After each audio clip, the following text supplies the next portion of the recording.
Hey everyone, it's Raj from 3CB Performance. Today's topic is the San Francisco 49ers, who used part of their $66 million in cap space on former Tampa Bay Buck Kwon Alexander, signing him to a 4-year, $54 million deal with roughly $13 million in guaranteed money.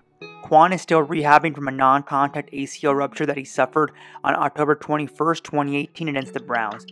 GM John Lynch figures to slot in Alexander as the will linebacker next to Fred Warner, and clearly the Niners are betting on Kwon being and staying healthy. So the question becomes, is that a reasonable bet? Let's take a look at the key factors in that calculation. The first factor is the average return to play timeline, which is roughly 10 months for NFL players. Alexander will be at that mark in late August, so the timetable lines up well for the start of the season. Second factor is on-field performance after returning from an ACL injury. The research here is relatively new and ongoing, but the early returns show pretty good results, with the majority of players able to return to their pre-injury levels of play.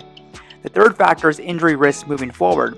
There is a 5.2% chance of ACL re-rupture in elite athletes, 11.8% chance of rupturing the other ACL, and there's an increased risk of cartilage degeneration or wear and tear, with nearly a 4x higher risk of developing knee arthritis in the injured knee for highly active people.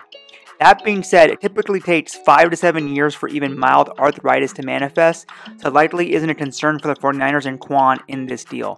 All in all, the overall risk-reward calculation makes sense to me. The overall outcomes in elite athletes after ACL repair are very good. The injury is so prevalent that we have huge sample sizes and ever-improving protocols to manage it and get back to the field.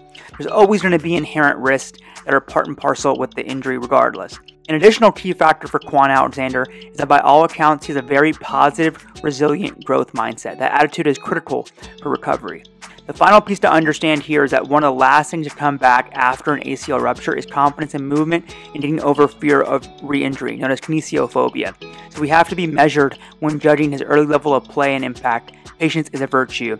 That is it for this video. You can always find me on social media at Twitter or Instagram at 3CB Performance.